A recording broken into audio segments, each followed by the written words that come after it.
All I think about these days, all I think about these days is getting at that goal that's in my heart.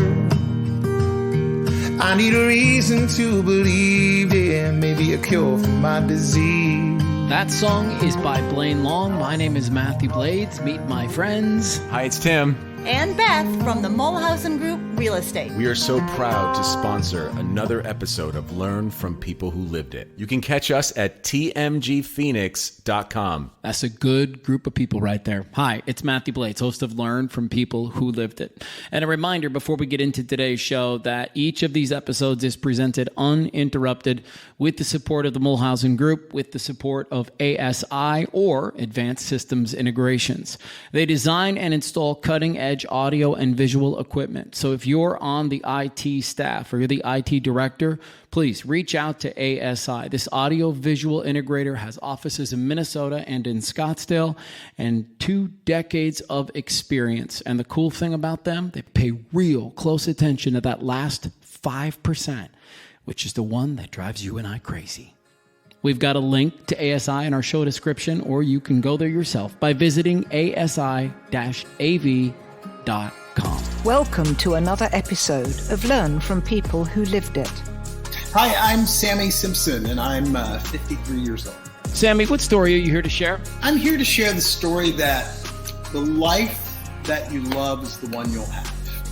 And the love that you share is the most beautiful rainbow ever. It was a message given to me by my mom, and she always liked to say that your happy face lights up the world, as it already has in so many ways. So my message is really about finding that delight in yourself and just knowing that you are the one that is going to create that. Who do you hope hears this?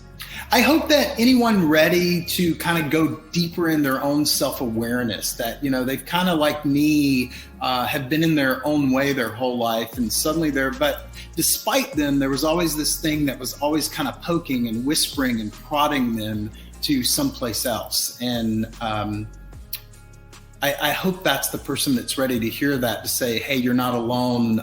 Keep seeking. You're in good company. So when I met Sammy, I was saying I was just a kid. I've been in my radio career maybe a handful of years, and have been given the break of my life to go from Erie, Pennsylvania to Washington, D.C. and work for a big radio station out there. And that is along the way where I met Sammy. We kind of connected on a lot of levels, I think, out of the gate. There was a similar energy there. There was a vibe that I think lasted for, well, look, we're still here all these years later. And although I know you, I don't know what took you to this place of, you know, all those words that you just put together there about destiny and being the creator and all of that stuff. So what we're here today to talk about is what got you to that. Because often there's something there that led you to that path. Is that correct? Absolutely. Yeah. So I love to start with everybody's first 10 years. I think it gives us the best idea of the kind of the foundation that was set for you. So what was it like for Sammy, 0 to 10? What's happening? Mom, dad, bro, sis, where you living?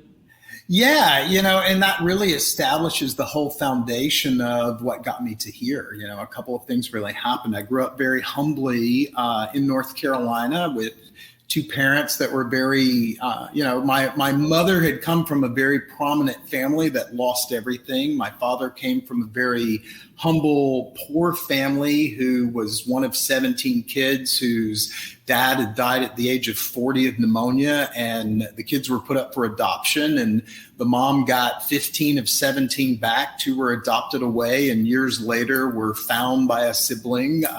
So, you know, a very interesting, dysfunctional, I say a glorious white trash upbringing. That's the way I like to put it. Tell us how you really feel. Yes. Yeah, right. But you know, what's interesting is because, you know, I've done a lot of this work of really kind of going down that rabbit hole and looking at this, what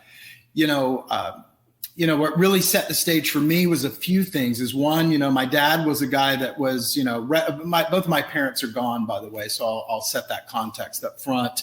But my dad was a guy that was full of rage. And from very early on, you know, I got scared pretty early. And It was something that, I was an only child.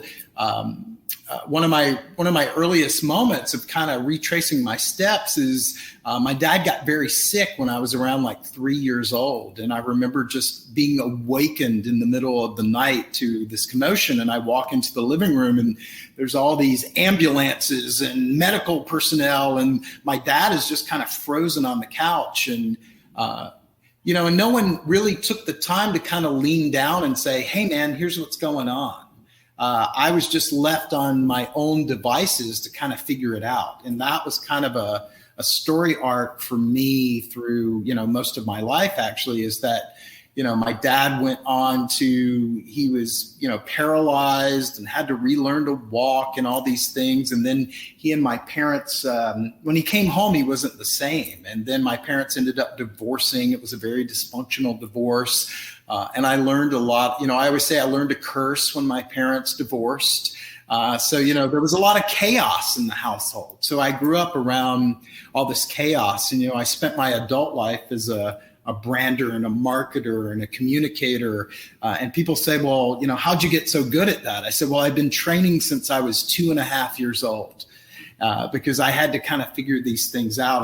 And I lived in a world where people had, my mother was probably bipolar, but was never diagnosed because you never knew what you were going to get. Some days you thought it was going to be happy, it would be angry. And some days you would think it would be sad and it would be laughter. And so there was this constant, like my mind was constantly trying to calculate and project and figure out just for survival. And, that little inner child in me just really grew, some really big protection around himself. So, that the first 10 years was full of a lot of uncertainty, a lot of chaos, a lot of dysfunction, a lot of,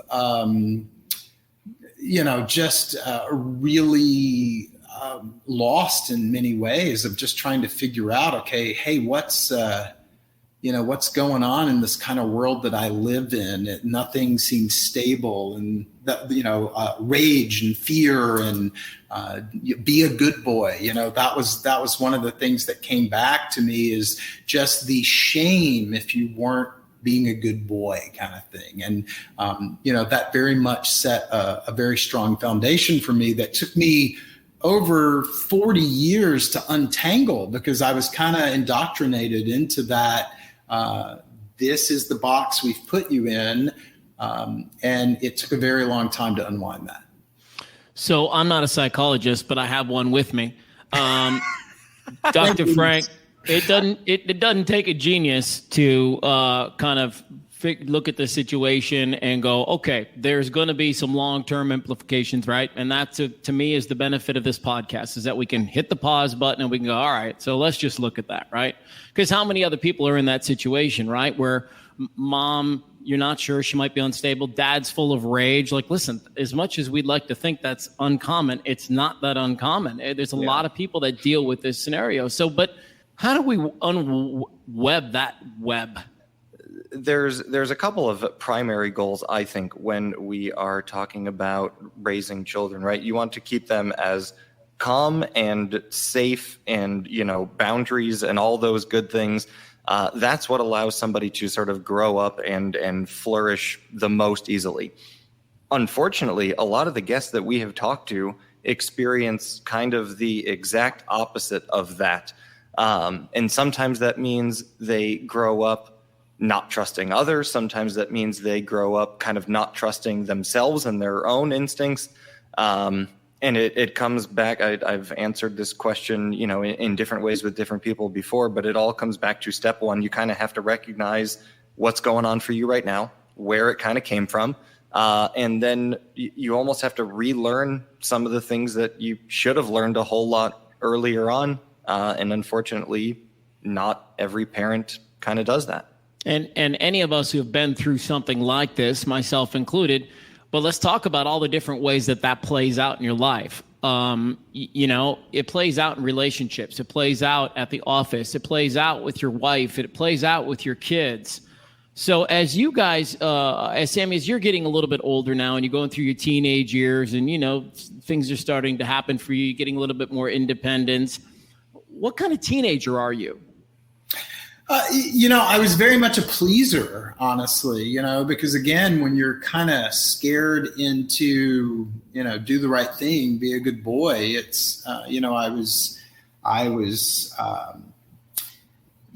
there was a couple of other things going through my teenage years. We moved into a neighborhood that was a pretty tough neighborhood. We were, my parents now are divorced. My mom's a single mom. I'm being raised by a grandmother. We've moved into this neighborhood where there's this, basically a Hatfields and McCoy war going on between two families of kids that are teenagers as well. And they are just, their answer to every conflict is to fight. And they're mean and they're scary and they're terrifying. You walk out of your house. I literally had a scenario where I walked out of my house one day and one of the family brothers is walking down the street and he goes, I just want to kick someone's ass today. And lucky you're the first person I've seen, so you're not only dealing with the family dysfunction, but you're also dealing with, the environment that is out, that's all around you. And, so for me, it became very much about, I did not like to fight. I was not a fighter. So it was, learning to be a pleaser, to say the right things, to satisfy, and being afraid to speak up. It was really about this idea of if you speak up, you get hurt. So for me, I learned, through those years is that, you better conform, you better do the right thing based off of who's in front of you. Otherwise, someone's going to, beat the shit out of you, honestly. And that was something, that happened to me once. I was in a fight once and, it only took one hit for me to know that, I'm not a fighter. And I'm not interested. I'm sorry. I'm sure you're great at that, but listen, I'm going to opt out of this part. Me too. I get mad anxiety when MMA is on or any of that stuff. I think, how can these guys hit each other like that? As we'd say in the South, I'm a lover, not a fighter, right? And that's the idea. So I just had to find a way to just kind of, be funny or talk my way out of it in those things. I think my communication skills obviously were sharpened greatly in those days, just, finding diversions, pointing people in different directions and those kind of things, and finding a way to manipulate that situation so that I didn't get hurt, because that was it.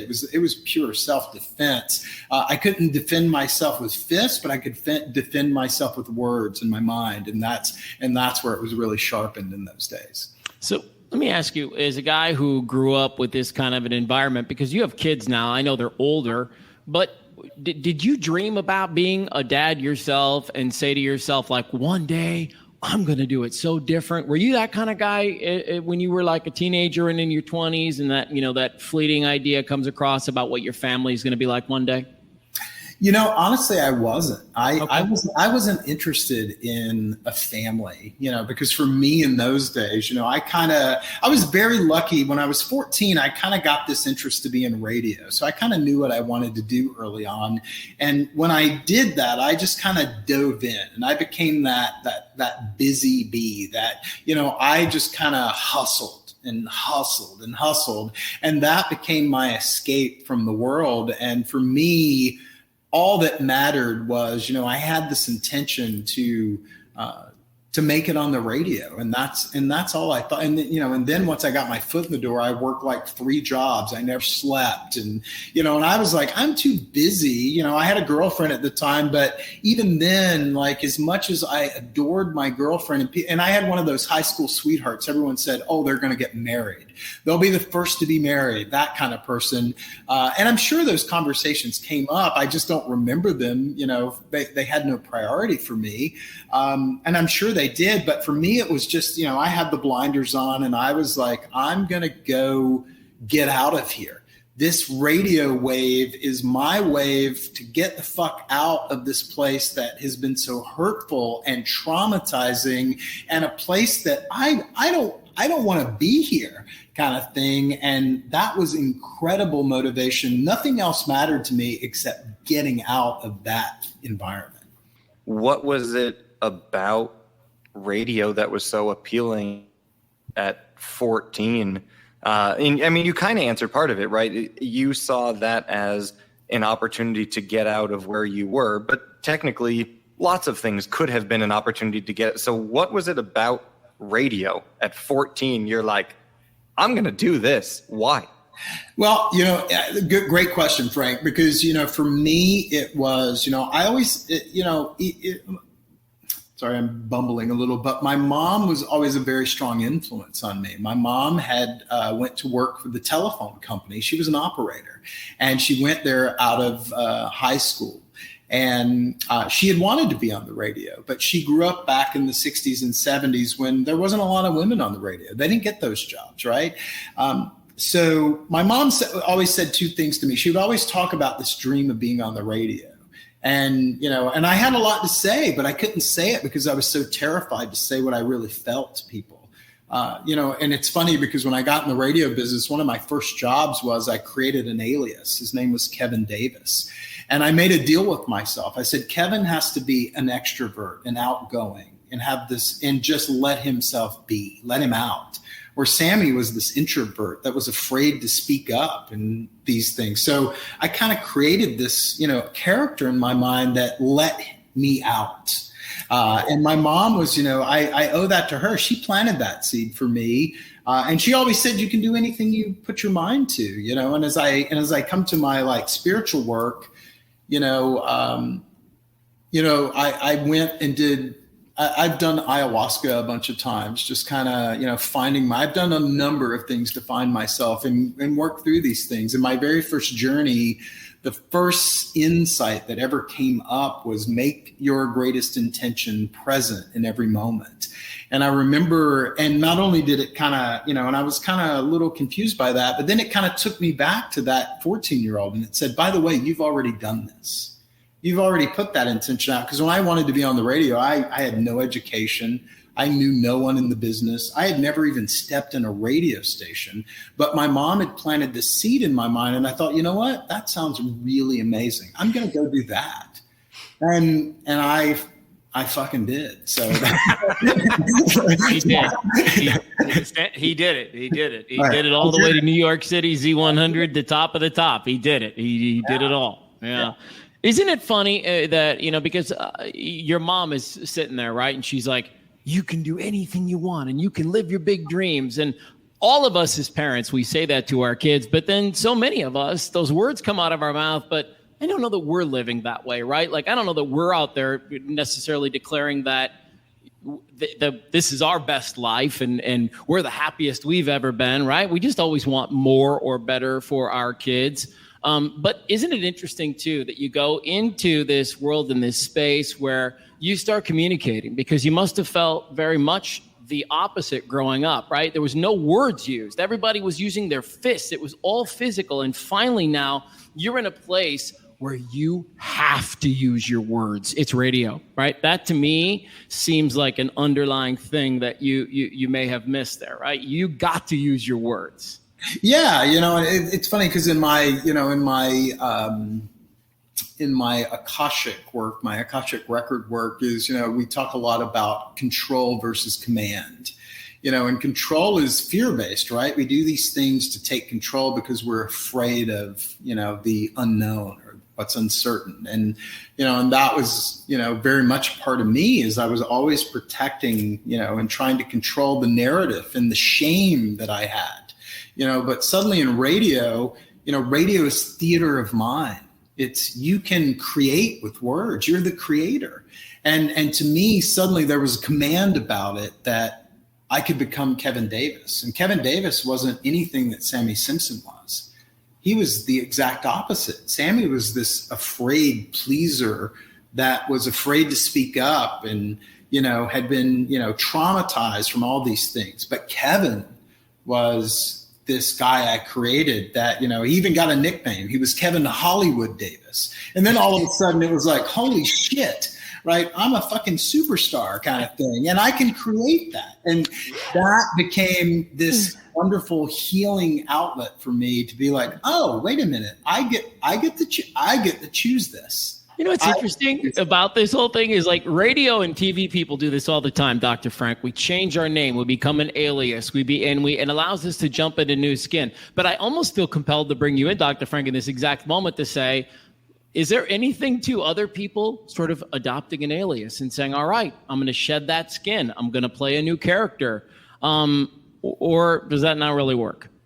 No, it's funny. I was thinking about it, but I was gonna not try to get too psychological about it. But then you brought it up, so I may as well. There is a lot to be said for the sort of the healing power of imagination, especially when we're talking about like kids and adolescents, teenagers.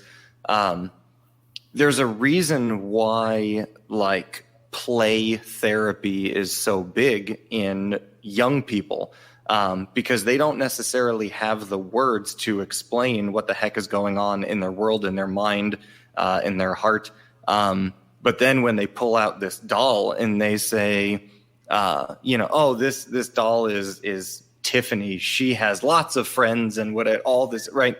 They're essentially creating this world that they wish they lived.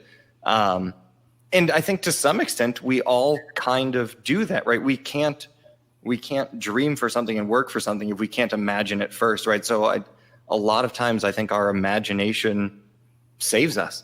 I like that. That was exactly my experience, Dr. Frank. So I just love the way you frame that, because I kind of let my imagination just like go, right? And I think that's, it's funny. I always say, I have a motto. I always say, come play, right? For everything you just said, because I'm like, oh my gosh, why not, right? Because now, so many years later, I always say, what a playground. And I want a big playground. I don't want just a sliding board. I want the whole fucking thing, right? and that's where I'm like, I love to hear you say that, because I'm like, man, this playground, we can expand that bubble as big as we want to, but it's all about our imagination and our intent, right? Yeah. Let me ask you, Sammy, as we move a little closer to maybe those moments where you were forced to take a closer look inside, and we get to those points where you're taking ayahuasca and you're trying to get through these portals and figure some big things out. What was happening in your life that had you in a space of maybe darkness or depression, of anxiety? What was going on that was causing you to sort of, feel some of that stuff and then start to ask the bigger questions to get out of it? Yeah, for me, it was a couple of things. It was one, I was very fortunate, and I'm forever grateful that, I really lived that radio dream. Like, people are in radio, they want to make it to big markets, like where you and I work together, Matthew, in Washington, D.C. And then I got to go on to New York to a radio station called Z100, which is kind of considered like the New York Yankees of the radio business. It's like, that's where the all-stars play. And I worked there. And I loved it. I worked with such amazing people, but, a couple of years in, one thing happened is that, and not me, I haven't told many people this story, but I get this job. It's like the dream of dreams. And I'll never forget the first day I got there, I knew in my gut that it was absolutely wrong. I just knew it. Here I was at day one, sitting on the top of the world, and they've given me my desk. You're the third director of marketing and advertising for maybe the biggest radio station in the fucking world. And I go, okay. And my gut's going, this is wrong. Because I was still in that, I'm going to hustle my way to cover up the shame that I was feeling from all those younger years. I was still in that cycle. Oh, I wondered if it had almost equal parts to do too with that thing that we can all fall into, which is I'm going to get there, I'm going to get there, I'm going to get there, I'm going to get there. And then it becomes about getting there, and you forget about the journey, right? The only thing that matters is getting to New York, right? Yeah, so, and that's right, man. I do believe that's a part of it too, is like, okay, now what? right? It's like, yeah, now what? It's like now you've crossed the finish line. Now what kind of thing? But for me, it just and then within that time for me is I get this job. I had met a beautiful woman about 6 months before that. She lived in New York. I lived in DC. We were, and then all of a sudden I get this job in New York. I'm like, holy shit, the moons are aligning. This is destiny, right? And I moved to New York. We get married. We have a kid. 9/11 happens. I'm living in New York City for that. Then we move, I decide, okay, we're going to move to Washington, D.C., because I'm going to go relive this moment that I had in this magical place in Washington where I just felt like, genies were answering wishes from my imagination. It was just such a cool thing. And I'm going to rekindle that spark. And to Sammy's defense here, there was a lot of magic in that building for about 6 or 7 years. It was one of the more special places you could have possibly worked in our entire industry. We were creating, right? There was a lot of imagination. We weren't, I always say the success of that station is we had the space to not be afraid to fail. We were fearless, and we failed a lot, but it worked because we just had that kind of space. But, so I get married, I go through all this, and I'm chasing that. And here I am at the top of my career. I'm as much as I'm running away from the business, I'm getting more and more better opportunities, because now I've worked at Z100 and everyone's like, oh, come work for us. And they're throwing money and titles and all these things. And I'm like, this is unbelievable. I'm so grateful. Behind the scenes, I'm going home and I'm in a major depression. I'm now seeing a shrink. I'm now on antidepressants. I'm now sitting in my backyard in St. Louis, crying my eyes out, telling my wife that I am absolutely lost. And you look from the outside in, and everyone, including my wife, my mother, her mother, my family, they're looking at me and they're kind of like, what the fuck is wrong with you? Like you are living the life, dude. You're an executive. I was a national promotion marketing person. I'm traveling the country. I'm making more money than I ever dreamed of in my life, but I am miserable. And it's just interesting. And then, so we run across the country. We go DC, we go St. Louis, we go Los Angeles. And then my wife says, I don't really like Los Angeles. Let's move back to New York, where she's from. So we get back to New York, and I'm still shuffling around with all this. And, it's kind of that thing you talk about with your kids and, and my wife. And suddenly we're starting to have some issues, and there's arguments, and we're having these big arguments. And 5 minutes later, I'm going, what are we arguing? What were we arguing about? And then I suddenly realized, I'm like, wait a minute, I'm having the same argument my parents had when they divorced when I was 8 years old. And I catch myself and I'm like, hey, that's kind of icky. And I always say it's my spiritual cheesy moment of moments, right? What do I say to myself? I want to meet my most authentic self. Who is Sammy? Who is this self? So I, back up a couple of years, and it had been kind of, poking at me and calling me. In 2006, we were in St. Louis. I wrote a motivation book. And when I wrote that motivation book, it was called Tuned In, Ideas Worth Listening To. Because I'm like, there's this little voice in your head that's like a top 40 radio station. It's playing the same message over and over like a Lady Gaga song. But it's basically saying, you're a piece of shit, you're a piece of shit, you're a piece of shit, you're a piece of shit.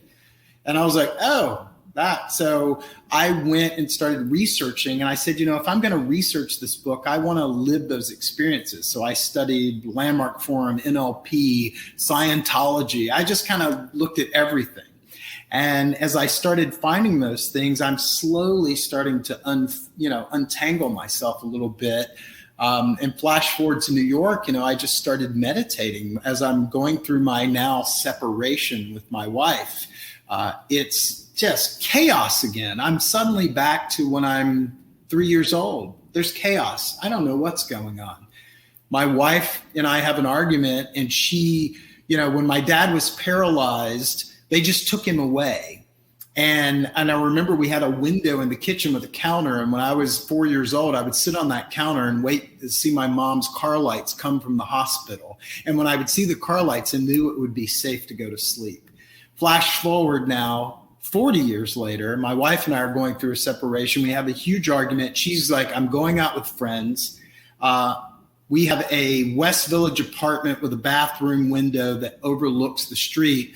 I catch myself staring out the window, just waiting to make sure she's okay and safe coming home before I can go to sleep that night.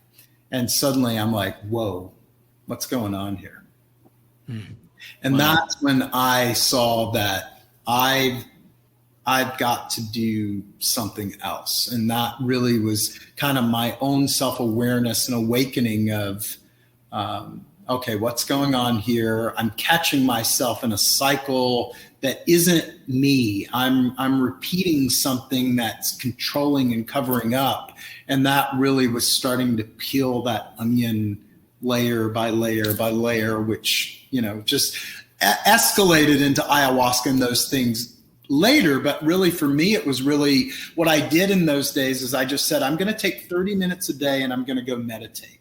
And I use, I use meditation, and it was just my way of finding that silence and finding that stillness. And in the midst of this chaos, I'm like, I need this moment because I'm not in control of myself. There's something else that I'm defaulting to that I don't want to. And that really started to open the door for me.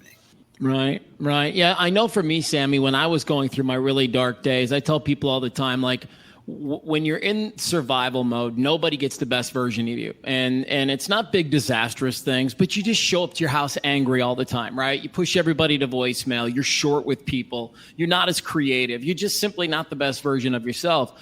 And then as a dad, I'm sure you went through this too. Like, I really did. I was like, oh my God, like, what kind of fucking dad am I being right now? And then I would look at my beautiful wife and I would be like, what kind of fucking husband am I being right now? And then I would look at myself and I would be like, why can't you figure this out? Why can't you get your head around this situation? How did you get your head around this situation? And then please answer that question about how you think you did during that time when you were going through it all. Yeah, no, I was a piece of shit. So I'm just going to say that out loud. What did it for me was I got really angry one day. And I scared my kids. And I saw my father, who I swore that I would never become. And there he was. There was that spirit, that energy. And it broke my heart. It broke my heart. I saw my kid run behind a couch and hide because he was afraid of me. And when I saw that, I saw that I was completely out of control. And I said, the fact that I did that once, I'm a piece of shit. I will never do that again in my entire life. And I'm happy to say I never have. Yeah, good for you. Dr. Frank, can you talk really quick about this? Because there's a real pivotal thing that happens here where you discover that you did something, you feel really bad for it, but some people can stay in a cycle where they keep beating themselves up about it and they can't move from it. So speak on that just a little bit, if you don't mind, Dr. Frank, about just not being stuck, don't being so hard on yourself, and that ability to move on. Yeah, I mean, there's lots of people who do things that, whether it's 5 minutes later or 5 days or whatever, they look back and they're like, wow, that was awful. I never want to do that again. And then continue to do it again. Either because, they can't stop themselves from doing it again. They can't figure out how to stop themselves. The fact that you were able to, in that moment, say, wow, I'm never doing that again, and then actually do that. My hunch is, there was lots of pre-thought that kind of led up to that, right? There were years of recognizing that that was already something that you didn't want to be, you didn't want to become, kind of swore you never would. So it's not like that moment was the first moment that it came out of you, but it was not the first moment that you thought about it. It's very hard to make a change the very first time you think about something. Odds are you thought about that quite a lot leading up to it. And kudos to you to actually, happened one time, never happening again. And here we are, and it hasn't. I think a lot of times when something bad like that happens for somebody, it may be the first time ever that they kind of thought about it or realized it or experienced it. And then it takes a really long time after that. There was some mental work that you did leading up to it.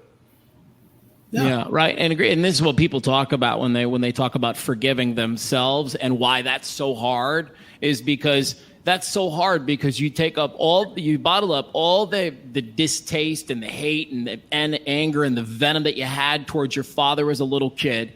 And you made your kids feel the same thing. You made them feel an ounce of that, right? And so it's easy as a dad to sit on that and be like, oh my God. Like that's it. Like that's a mark that I left on my child. And listen, it goes on their permanent record, never goes away. And that's why I thought we should talk about it. It's like, you need to forgive yourself. You got to be able to set that thing down, because as long as you keep carrying it, well, you bring that to the party every single time, and then just nobody ever gets the best version of you. Let's hit the pause button right here and regroup. On part 2, I want to come back and I want to talk about these portal drugs that Sammy experimented with, ayahuasca and a few other things. So if you want to talk drugs, come on back for part 2 on Learn from People Who Lived It. We have 3 goals with Learn from People Who Lived It. 1, to help you feel less alone. 2, encourage you to seek out a coach, a therapist, a church, anyone who can help you get through your journey and find some healing. 3, when you're ready, share your story with us.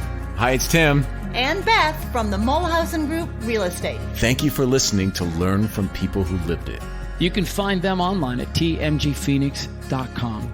Thank you so much for spending a little time with us. We're about to listen to the lead track off the new album from Blaine Long called Bacon. A quick reminder that asi-av.com, that's that audio-visual company I was telling you about. This woman-owned company has more than 2 decades of experience, and if you're on the IT staff and you've got your next build-out, please reach out to these folks. They work with schools, they work with corporations, they work with just about everybody, and they pay really close attention to that last 5%. Visit them online at asi-av.com. Okay, Blaine Long and Bacon off the new album, Royal. She bit my heart, she didn't break it. Well, she took a big bite, said it tastes like bacon. Lips like Presley, moves like Elvis. You forget about your heart when she shakes her pelvis. Hey. Oh, we got nights to dream and wings to fly. Still young, but not tonight. I wouldn't have it any other way. We got gravy boats and mortgage payments. It's been so long since I've seen the rain. It's where I'll be when I die. Where I'll be when I die. We got nights to dream and wings to fly. We're still young, but not tonight. I wouldn't have it any other way.